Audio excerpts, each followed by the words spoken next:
dengan cuaca banjir kita, dengan bersabar dengan COVID-19 kita. Tapi kita kata apa? Kita kata life must continue. Sama ada keadaan macam mana pun, it's not the end of the day, not the end of the world. Life must continue. Sehingga datang hari kiamat. Kiamat besar atau kiamat kecil. So, nak bersabarlah dengan masalah awan mana? Melaka dengan Perak kena banjir. Perak katanya tak pernah jadi macam banjir tahun ni kan. Tapi di Terengganu, Kelantan ni, tengok pada weather forecast tu nampak macam ada awan besar. Entah macam mana awan tu ditolak ke Vietnam, ditolak ke Perak, ke Melaka. Angin, air tak turun dekat Kelantan atau Terengganu atau Johor. Terpakang. So, Assalamualaikum warahmatullahi. Dah boleh mula ke? Boleh, Doktor. Boleh ya. So, kita sambung balik dengan pasture fertilization. When last week we begins a little bit with the fertilization, and so today we'll continue on that topic. I'm not sure how much familiarity that you all have on fertilizer. So I will try to go slow on fertilizer so that it will not be a shock to those who are not familiar with the subject matter.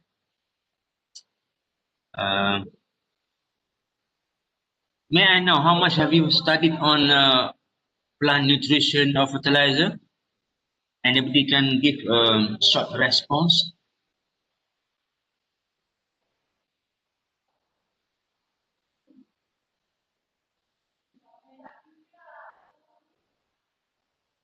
No?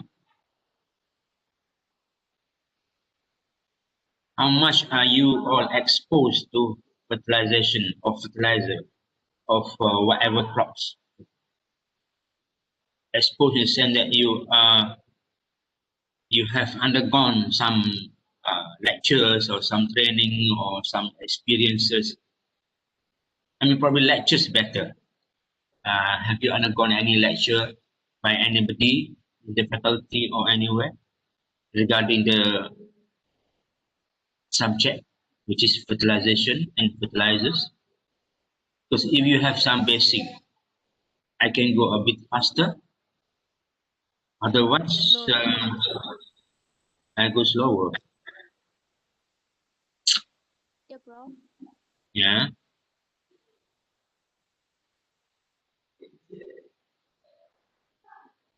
Tak pernah lagi lecture pasal fertilization. Okay. Ini yang student biotech, student apa ni, agribusiness ke, student ternakan ni? Kedua-dua?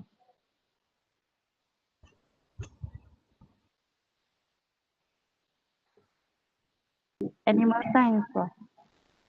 Animal science. Ni apa ni, agribusiness sama juga.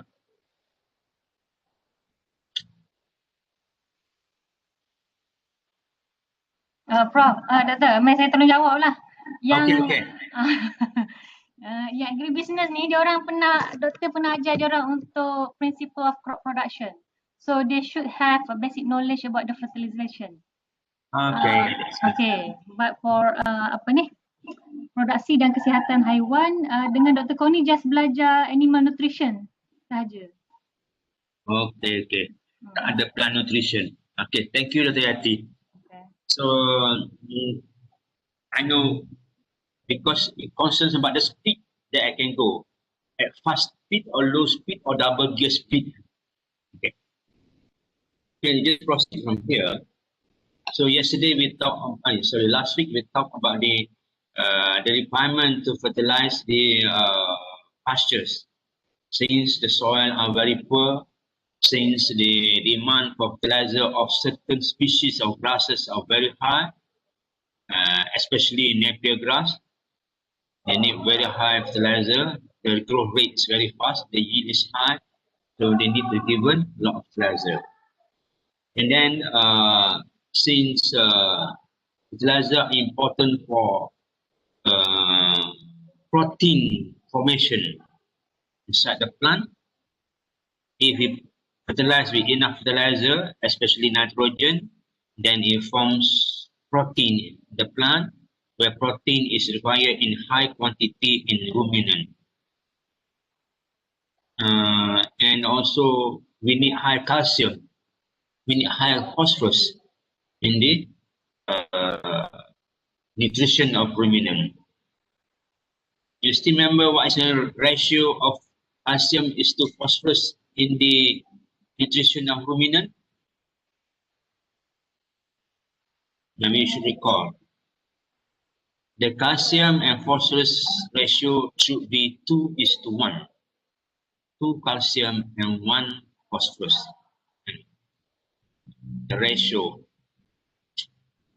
If we give too much calcium, then problem of batu karang. Okay?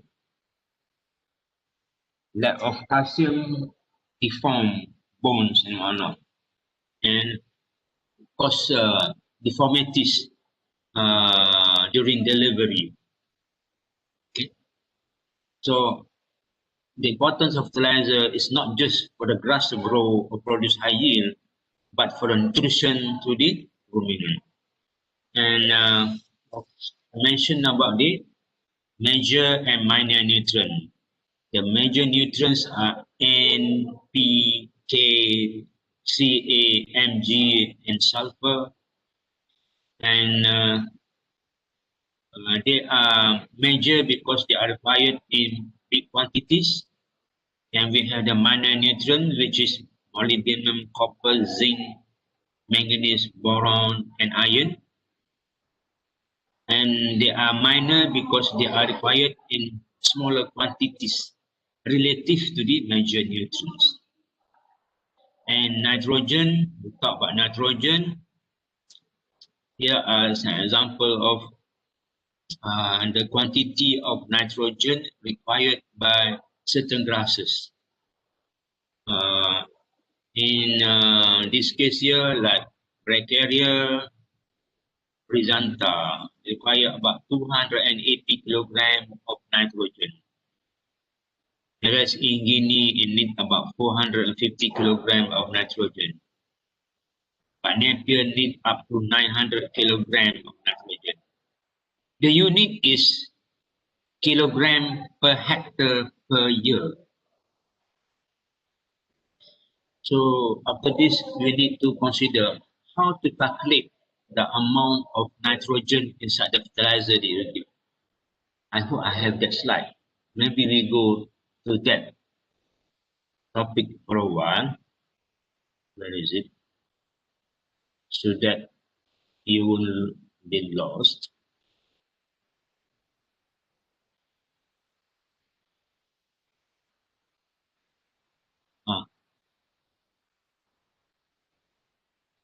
Calculation of fertilizer usage. For example, we need a ratio of 60-30-30. Look at this one here, the last bullet here. Urea is a source of nitrogenous fertilizer. Urea, U-R-E-A, urea. Okay, it contains nitrogenous fertilizer. 46%. It's not 100% nitrogen. It contains only 46% nitrogen. So, in 100 kilogram, for example,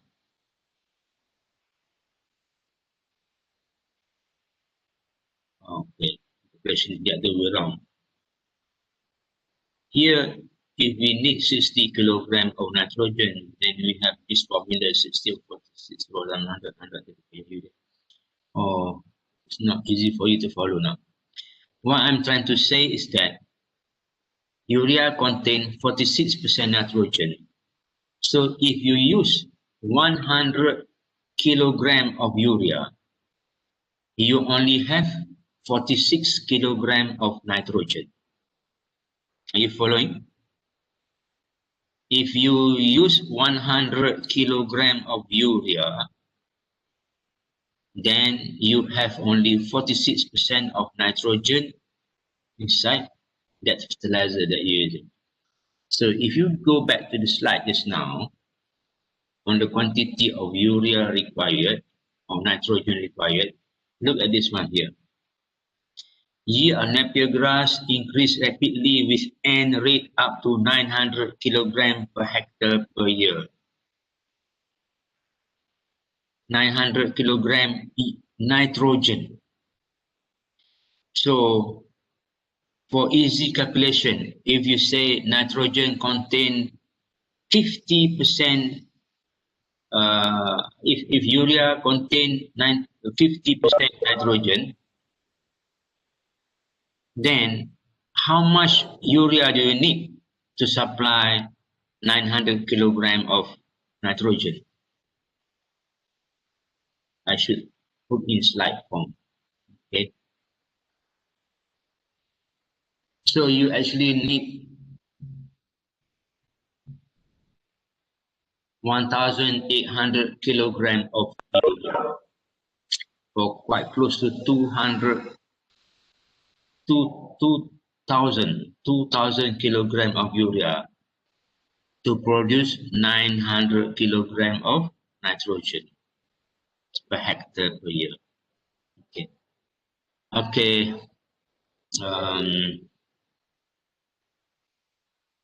I hope you have a picture of how much urea to give to get 900 kilogram of nitrogen.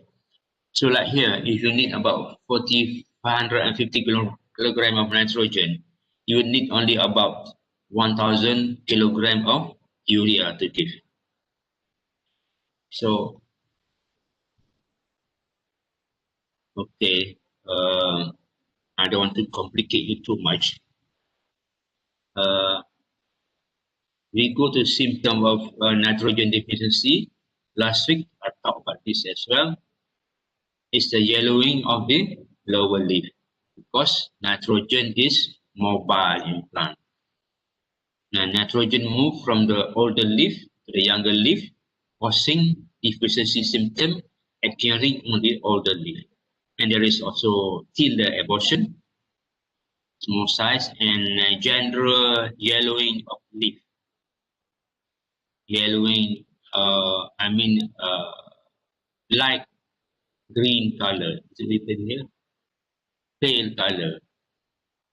A pale green color. Okay. And then this one on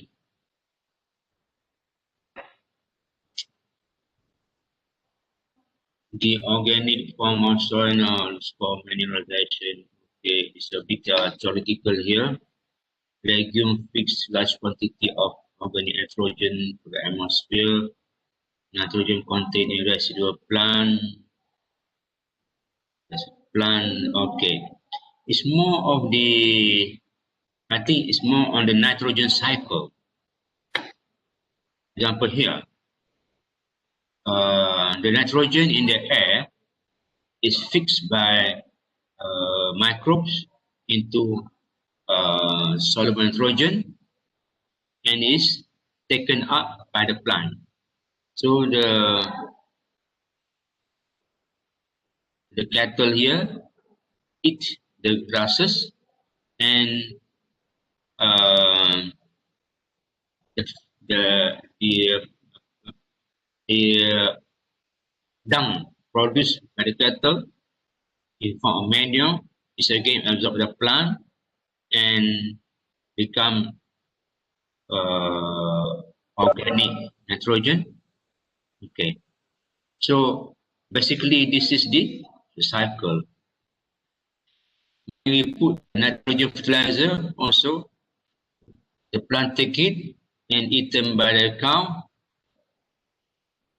or we harvest the grain, harvest the jagung, harvest the vegetable, we use it, or the cow take it and the cycle goes on, including the leaching. You must remember leaching and volatilization, ammonia volatilization. The ammonia, a form of nitrogen, will volatile the atmosphere, and then the leaching nitrogen, it gives the plant when there is rainfall, nitrogen will dissolve in the rainwater and leach out. Leaching is a term whereby the nitrogen or the fertilizer in general dissolve in the water and flow through the soil or flow on the surface of the soil into the streams or down and not able to be absorbed by the plant. So the rate of volatilization of nitrogen is very high. The rate of leaching is very high.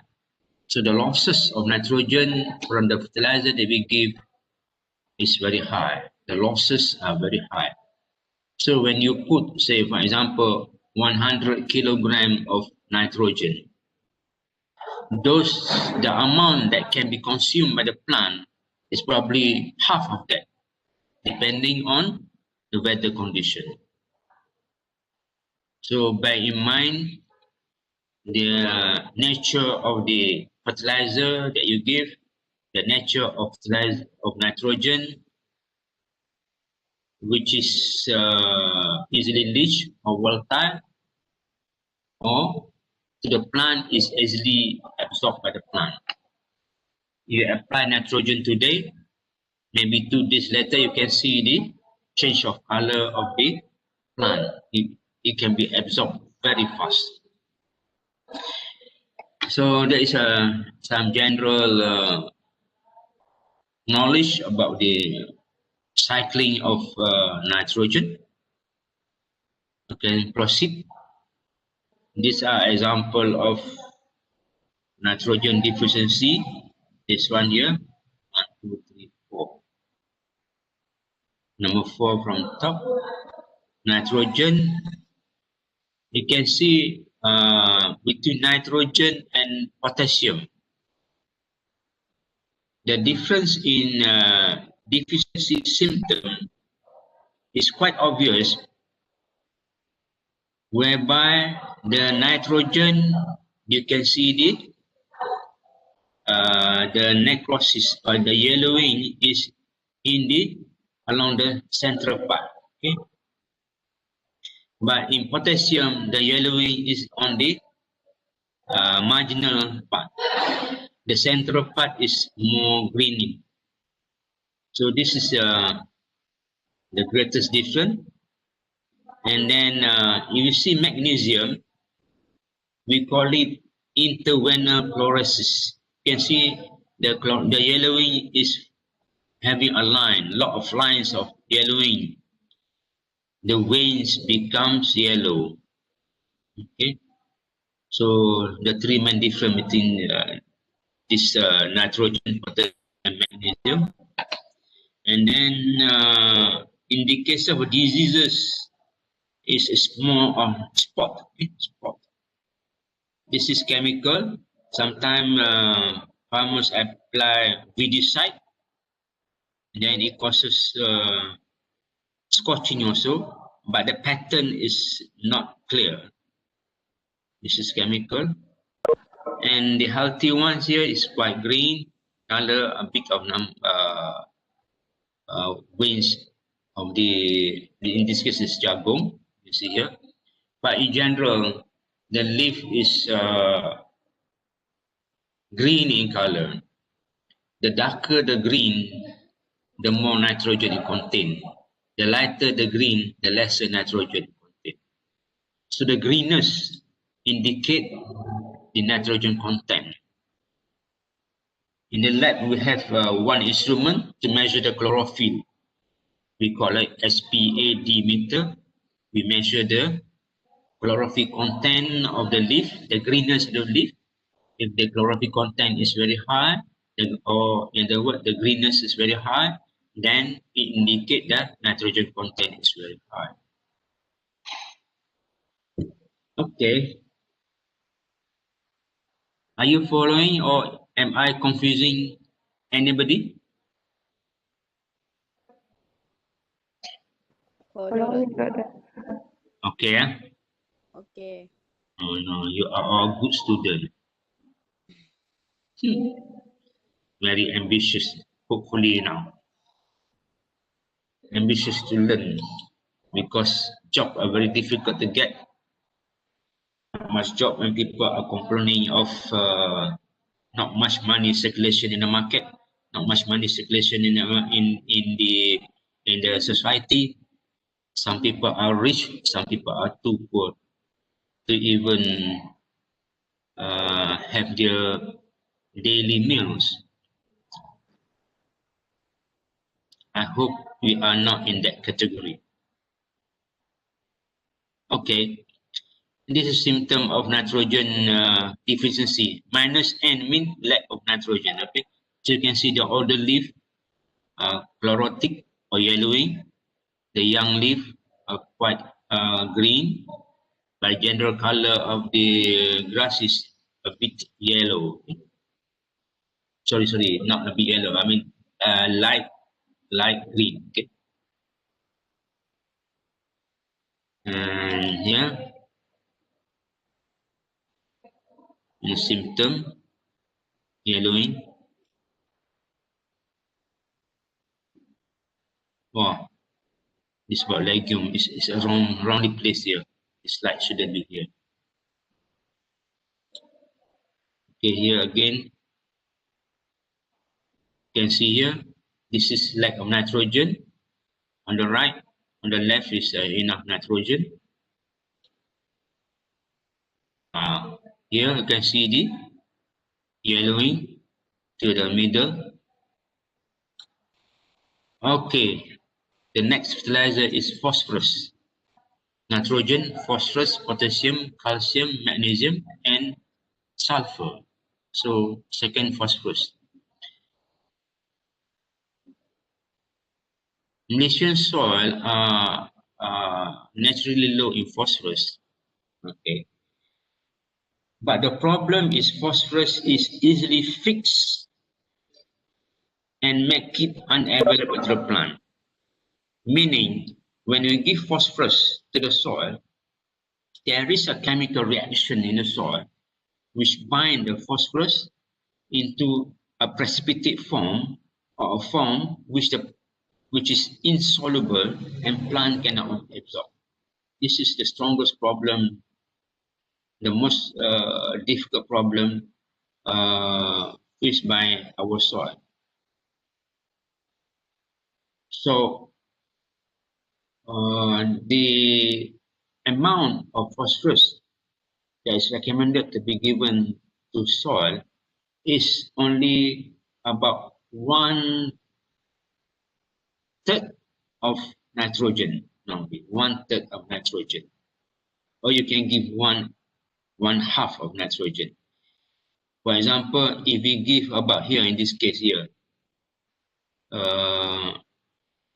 Napier. Remember how much Napier should be given to, how much nitrogen should be given to Napier grass? About 900 kilograms. Yeah. Okay. So fertilizer P, we need to give only 150, which is not even 1/3, it's 1/4 of the nitrogen. The symptom is published when when there is deficient phosphorus, the symptom is purple. This happens especially when there is no water in the soil. Phosphorus cannot be absorbed. Okay, but it's not a common symptom in Malaysia is that the plant do not grow healthy. That's all. The symptom is not clearly seen. Okay, unlike nitrogen, it can be seen very clearly.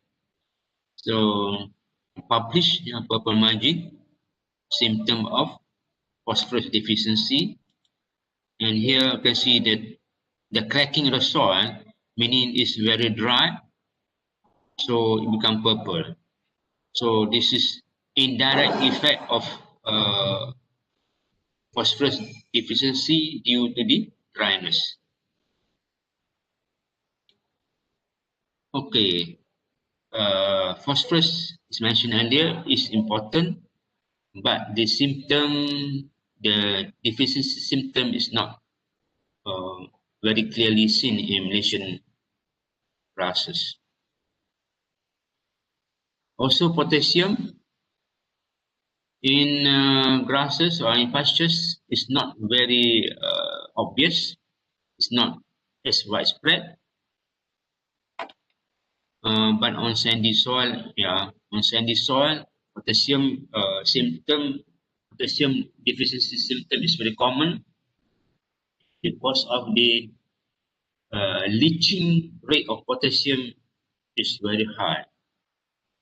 When in phosphorus, the phosphorus is fixed. When I said earlier, there is chemical reaction in the soil. The phosphorus is fixed, meaning it forms insoluble precipitate in the soil. But potassium is opposite. Potassium is very soluble, similar to nitrogen. Potassium is very soluble in water. It dissolves in water very easily, and as I mentioned earlier, when it dissolves, any fertilizer that dissolves in water, there is leaching losses. In bahasa Melayu, it's called larut lesap. Larut lesap. Larut is dissolved, lesap is losses. So it's leached, dissolved in water and pass through the soil, especially sandy soil, and goes to the stream or water sources. The symptom, the same slide show you potassium, there is chlorosis, yellowing along the margin here.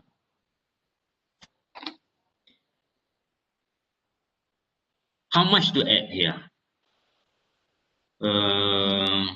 Napier Guinea add about 450 kilogram of potassium per hectare per year.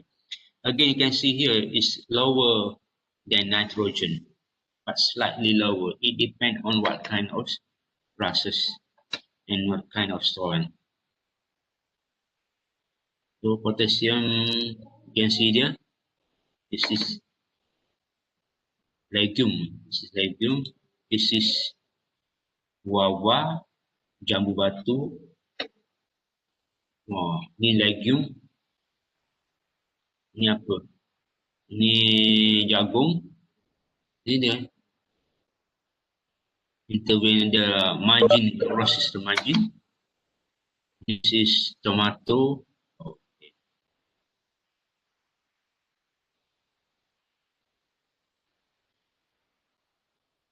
So we talk about NPK.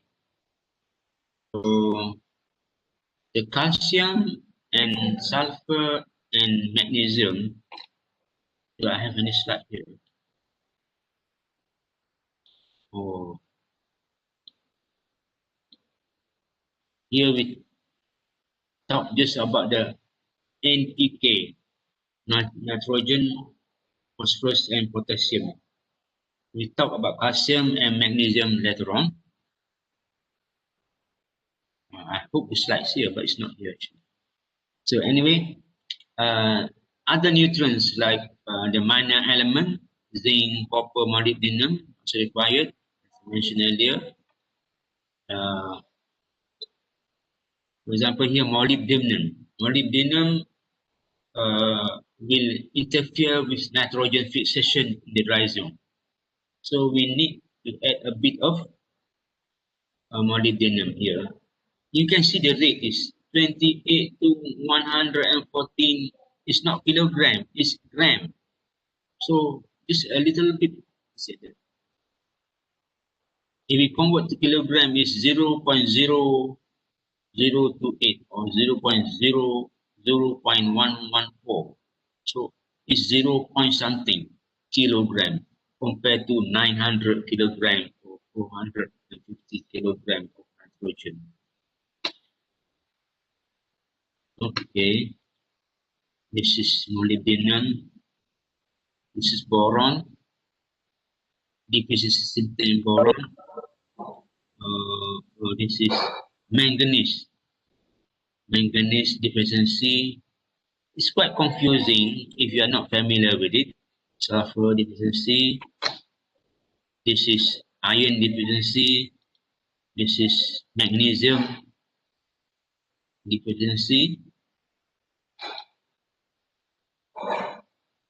Okay. Anyway, there is another important relationship between pH of soil and nutrient availability to the plant. The soil pH of Malaysian soil is about 4.5 to 5.5. 4.5 to 5.5. The neutral pH is 7. What about our body pH? Our body pH is about 7, right? Our blood pH is about 7. Our saliva pH is about 7. If our blood pH is lower than 7, is much lower than 7, then we are normally not healthy. Or if it's too high, then not healthy. So the pH of soil is the same thing. If the pH is very low, meaning the soil is acidic, then we have problem of calcium, magnesium, and molybdenum absorption.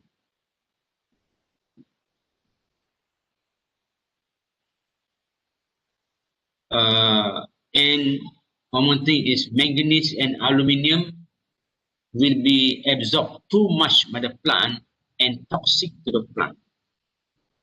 So I think the problem of aluminum toxicity is more important than calcium or magnesium.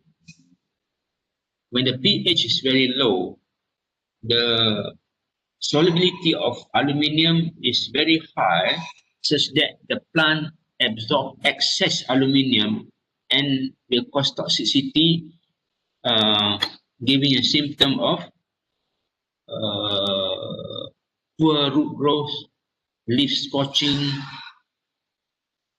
and very slow growth. So the yielding is very low. So also the microbes may be affected, and so normally we put some material, some fertilizer material to increase the soil pH. Normally we put lime, kapu, fertilizer, okay, liming fertilizer, lime as fertilizer, so that macam kapu sirih yang untuk termakan tu, those are lime, those are calcium. So lime contains calcium, and calcium will react with the hydrogen ion in soil, and it brings up the pH to a higher level. So if the pH is lower than 4, then it's not good. You should put more lime. Or we can put dolomite. I think I should write this down. I improve this slide later on. Okay. And okay, one more thing I forgot to mention here is about the organic matter requirement. organic matter requirement in the soil is very important because of several reasons. I don't have the slide here.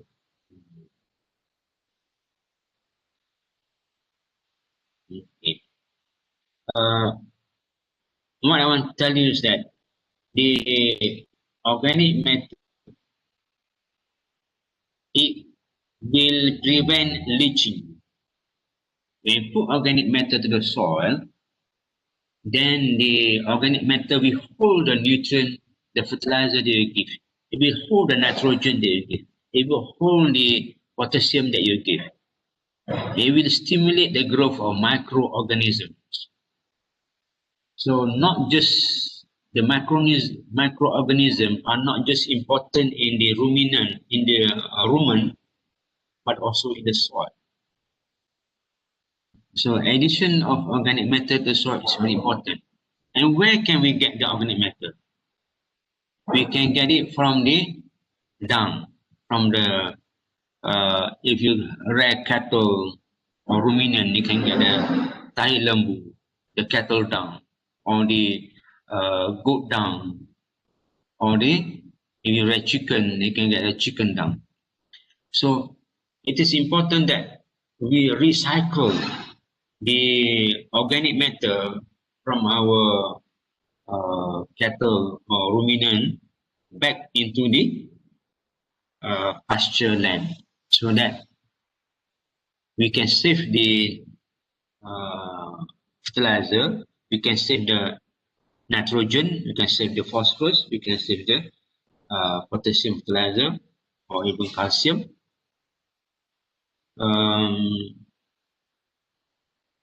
And also to improve the soil fertility. Improve the soil fertility, meaning here the soil become more fertile, there are more organic matter, more microorganisms in the soil, and there are more nutrient holding capacity, we call it. In science, we call it cation exchange capacity, whereby the organic matter will be able to hold the nutrient. It forms like a reservoir. When you put in nutrient, the organic matter will hold the soil, and as a reservoir, when the plant needs the nutrient, the plant can take from that reservoir of nutrient in the organic matter. Okay, we proceed a bit on the in Malaysia. What do I have here?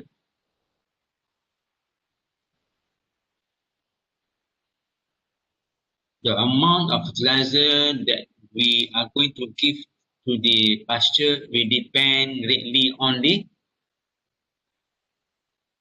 soil fertility, type of fertilizer, management system adopted, and the species of grasses. Okay, species of grasses. If you have Napier, you need to add more. If you have Humidicola or Guinea grass, you can add lesser than that. Lesser fertilizer mean the amount of fertilizer when we first put to the grasses when we planted it. Annual fertilizer means the fertilizer that we can put as routine once the pasture are harvested.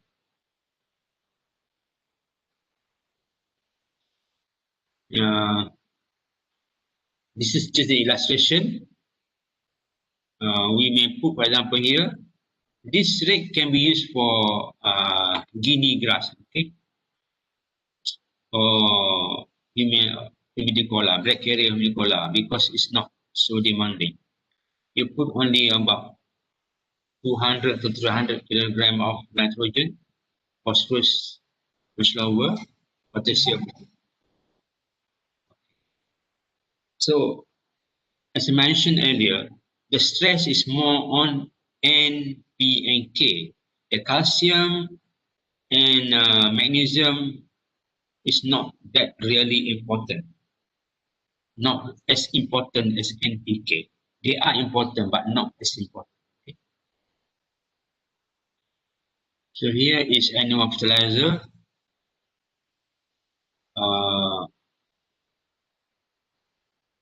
sometimes in pasture, we grow grasses and legumes together.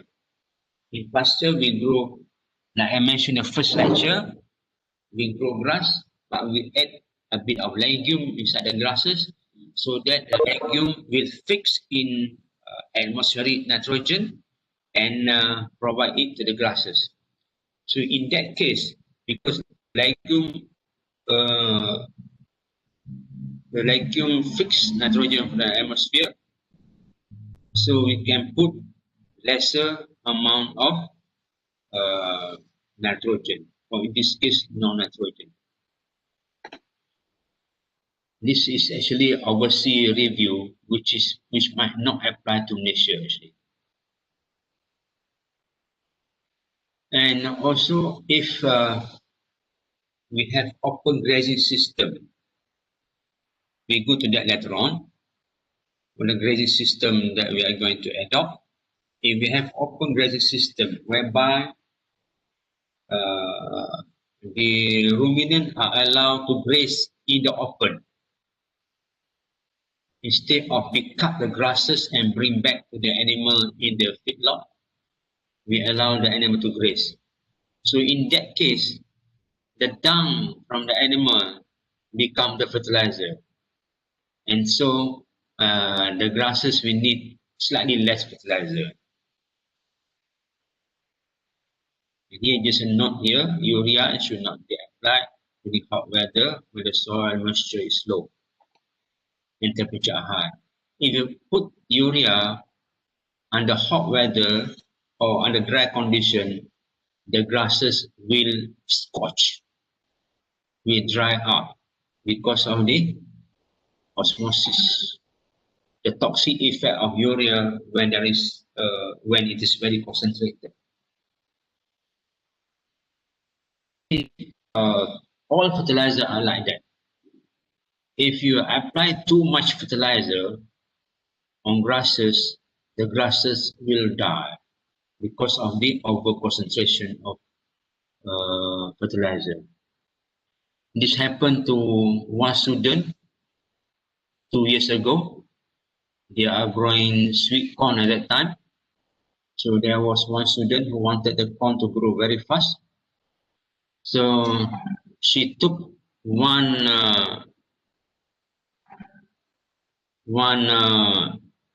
big sum of fertilizer, one big lump of fertilizer. He used the wrist, the hand, the palm there, palm full of fertilizer, and put it at the base of a corn plant. A palm full of fertilizer, it weighs about mungkin 150 gram. 150 gram given to one jagung plant is too toxic to the plant, so the jagung plant withers and die. So example of when we are not familiar with the fertilizer, do ask people before or do study and before applying.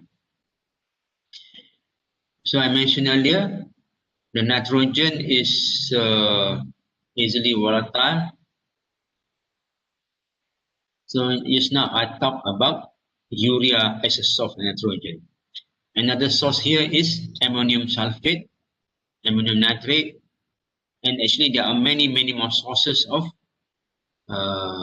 fertilizer, many more sources of nitrogen, not just urea.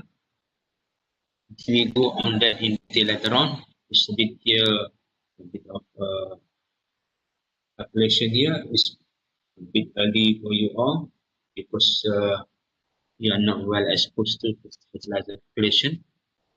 But here is an example of whereby if you want to use NPK composition of 60, 30, 30. Ratio of 60 is 30, 30. Nitrogen, phosphorus, and potassium fertilizer. So what sources of fertilizer can you use and how much to use? How to calculate? This is in general here. For example, urea, you need 60 60 kilogram, for example. So urea contains 46% nitrogen, and so quantity of urea is equal to 60 over 6 is composition multiplied 100 is equal to about 130 kilogram urea per hectare.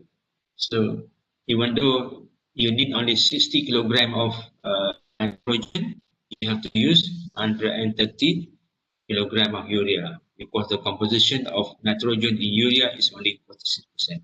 Similarly, if you want to use superphosphate, triple superphosphate, another source of phosphorus fertilizer, which contain only 20% P, so you can calculate the same way. It's 30 over 20 multiplied by 100. It's in the next slide. Oh yeah, it's next slide. This is the amount of TSP and muriate of potash, MOP. MOP is another source of potassium. It contains 50% potassium. And how to calculate is given here. How much here? Okay. Maybe we can, I will elaborate on this further later on. But for time being, it's important that you know that the sources of nutrient is contained in various forms of fertilizer. And the content varies depending on what kind of fertilizer and what kind of fertilizer and how much, how much the nutrients contained in that source of fertilizer. It's not the same. And maybe you need to know here that the quantity to be given, the quantity of fertilizer to be given to grasses are not the same. It's different according to the species, according to the weather, according to the harvesting frequency, according to management, and according to the sources of fertilizer. So a lot of variations here, which later on you are, I hope you can familiarize yourself as our lecture proceed. We'll understand better and better. Oh, this is lime. I mentioned earlier when the soil is acidic, we need to put lime. Okay. And okay. This is another way how we can calculate the amount of fertilizer required by plant. It's based on what we call critical concentration of nutrient contained in the leaf. Meaning we take the leaf, analyze the nutrient and see what is the nutrient content in leaf. When the nutrient content is enough, then we can put less fertilizer. When the nutrient content is very low, then we need to put more fertilizer. So what is low in the leaf, we give more. What is already sufficient, we give less. So we have what we call critical value. For example, here in legumes, the centrosema, kind of remember centrosema, the legume which is a bit hairy, the P% in the leaf, which is critical, is 0.16%. And K, potassium, the critical level is 0.75. Meaning, when we analyze the leaf of this legume, if the content is lower than this, it indicates that the nutrient is critical. It needs to be lifted up. We need to get more nutrient. And here is toxicity level of manganese. It's in ppm or part per million. If the level is higher than this, that means the plant is suffering from toxic level of manganese. Here is the critical p-value in some grasses. So Digitaria mellifera, Panica maximum, sorghum, penistem, or it's quite not familiar. This is a majority of our sea grasses, but whatever the critical value of phosphorus in these grasses varies according to the species. Some need high and some need low, but majority is within a range of 0.16 to 0.26. Okay.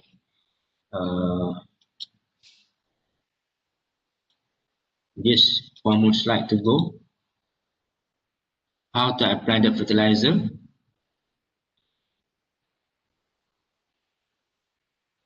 Incorporated. The best way is incorporate in soil rather than broadcast on the soil surface. Meaning, if we dig the soil with a charcoal or with a tractor, and then apply in the soil and cover back the fertilizer, that is a better system, a more efficient, rather than you take the fertilizer and broadcast. Broadcast tabur je baja di tanah, it's not the best system.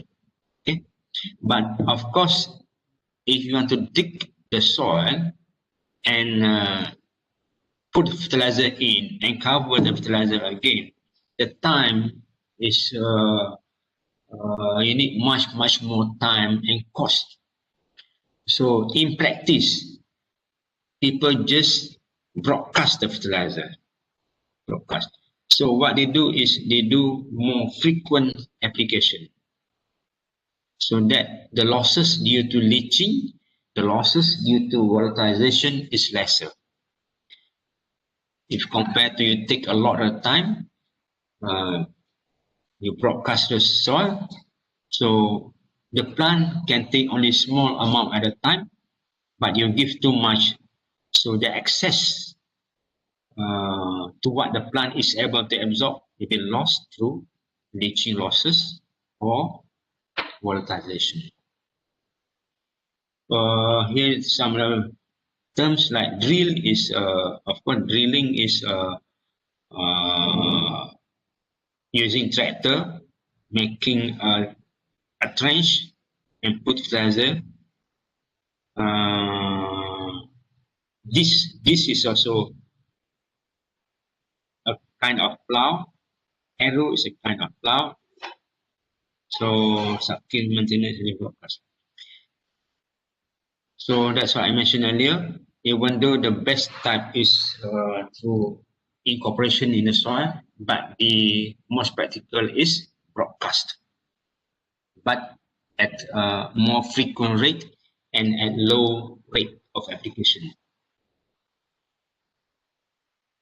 So this is the end of this chapter here.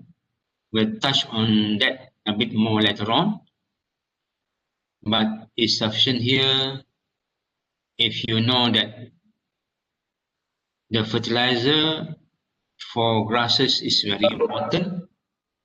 Some people, they want to keep animal, they don't have the grass, or if they do have the grass, they do not fertilize the grass sufficiently, both in the form of chemical fertilizer, I mentioned earlier, NPK, Ca, Mg, and organic matter. So the frequency of application of fertilizer is very important. Frequency. For Napier grass, you need to apply after every harvesting. I mentioned this in the first lecture. Once you harvested the Napier grass, you must add fertilizer immediately failing to apply fertilizer will cause the Napier grass to grow very slow, and you cannot harvest within the scheduled time. Normally, we want to harvest every 45 days or latest by 2 months or 60 days. But if you delay the first fertilizer application after harvesting, then you can only harvest the Napier after 3 months. So you are delaying the time, so you are losing your biomass to give to the ruminant. But if you grow Brachiaria humidicola, okay, you may apply fertilizer after 2 harvests. You harvest this time, no need to apply fertilizer. You harvest the second time, only then you apply fertilizer.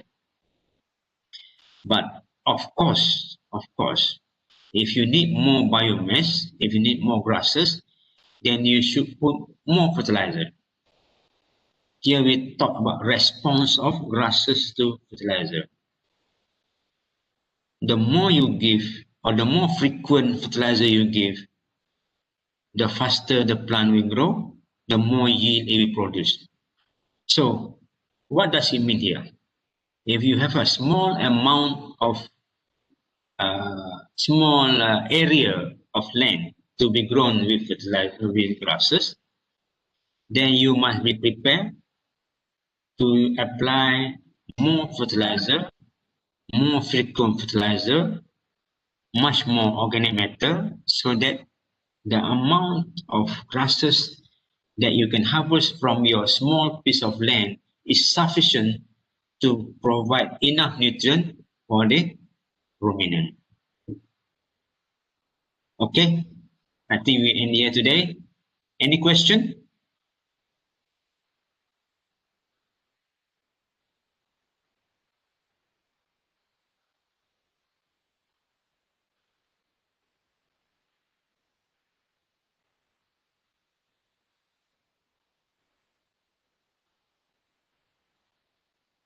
I hope when COVID is over, you can come back. Doktor, ada soalan dekat bahagian chat. Oh, saya tak cek. Boleh cek ke mana? Sebelah kanan sekali, Okey. bawah ada chat. Sudah. Ada apa? Tengok dekat ni je. Tidak mana.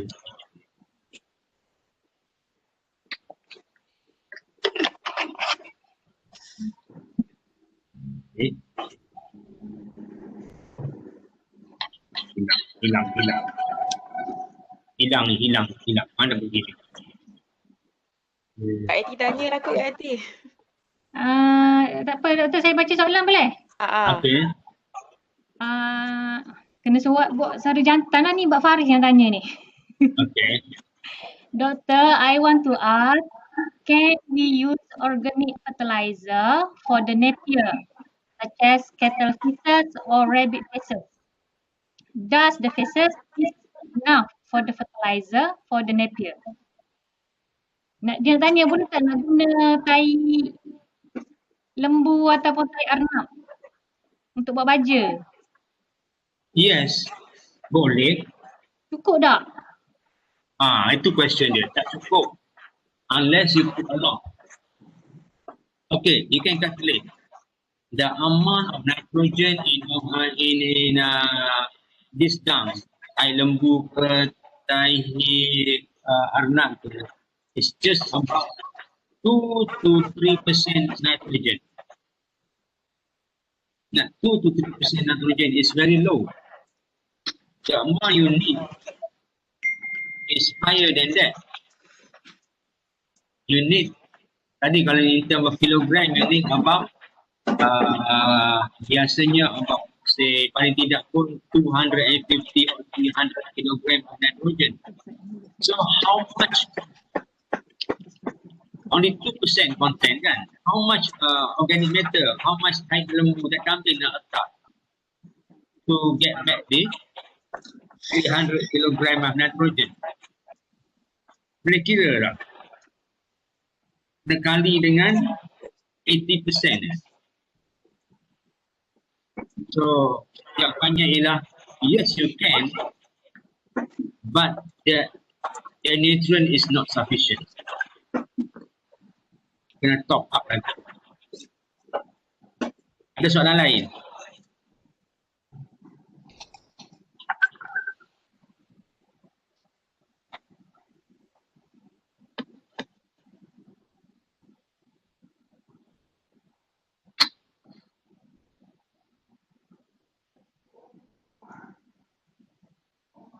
Any more question?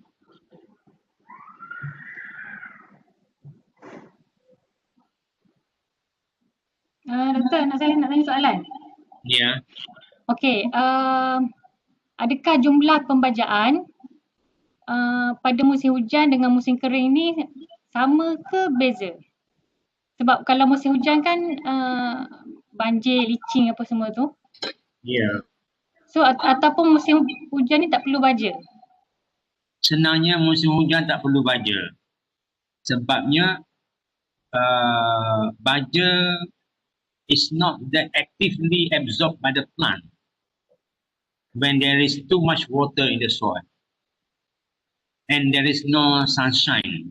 You see, the uptake of fertilizer is dependent on the water and sunshine, the transpiration pool. So where there is no sunshine, there is no very poor uptake, and when there is too much water, the fertilizer is diluted. And one more thing, when there is too much water, the soil is, the root are not able to breathe efficiently. So the plant is very inactive. If you force the plant to take when it is not active, macam orang sakit demam tapi suruh makan banyak, you cannot take it. Okay.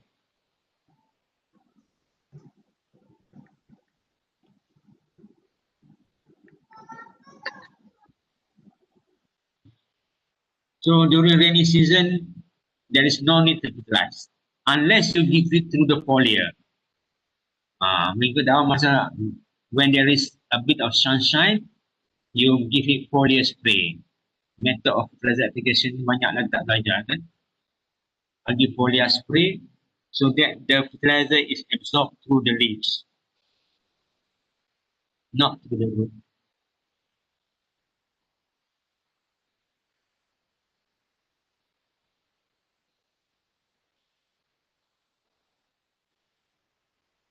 Molybdenum.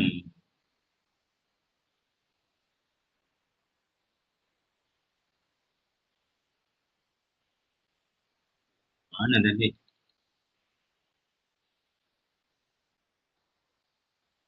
Saya hilang slide. Which one? But people share. You stop sharing pula.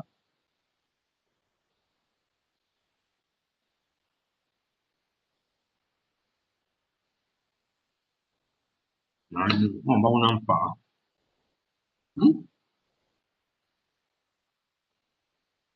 Siapa tadi minta nak tengok on molybdenum lah?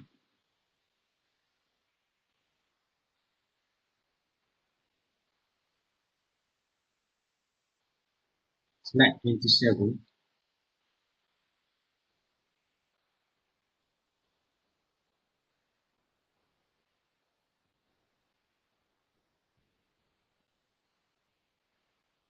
Molybdenum ni is a micro element. It need only very small amount. Yet, it is very important. In this case, is in the rhizobial association with the roots. When there is lack of molybdenum, then the association is very weak. So it's very rare, but occasionally in legume, when the soil is problematic, for example, when the soil is a new soil, is the soil that you take from mountain, you buy soil from lorries. The soil you take from the hill or mountain, you buy the lorry, you put in front of your house, for example, and you grow legume there. So that soil contain very low molybdenum and lack of organic matter. So in that case, your legume might not grow well because the molybdenum is too much low that the plant is not having any molybdenum. So in that case, there is molybdenum deficiency and the plant cannot fix reservoir, cannot fix nitrogen. Okay.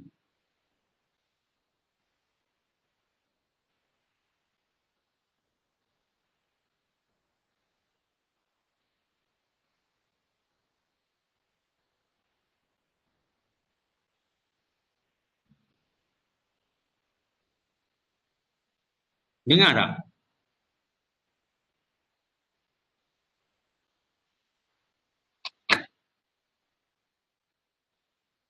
Dengar doktor. Dengar kan? Ha. So, okay.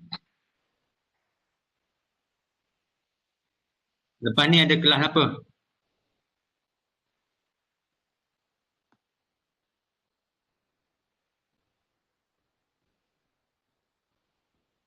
Siapa kelas rep?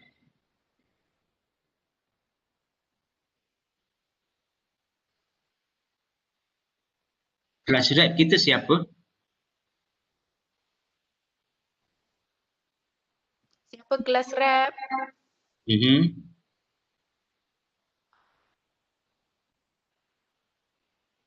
Untuk SMPKH, Rahman doktor.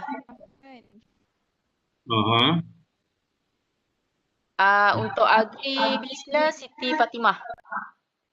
Oh, Rahman Siti Fatimah. Okay. Ha. Bila nak jumpa sekali ni? Ada peluang jumpa tak lepas ni?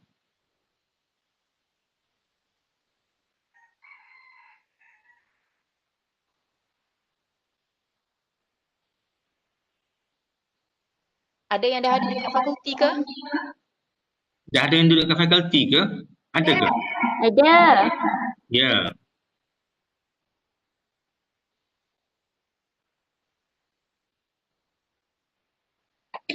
Tak apa dengar ke? Kat rumah kan? Diorang jawab dekat chat doktor. Oh, kena check lah. Okay. Rahman tengah pun nak masuk kampus. Siti Fatimah masih dekat rumah lagi. Yang Faris mungkin akan datang esok ke Rabu, macam tu. Pasal apa yang datang ni sebab apa boleh datang? Yang tak datang sebab apa tak datang? Apa? Boleh tolong jawab tak? Okay. Siapa boleh jawab? Sebab dia ada final year project doktor.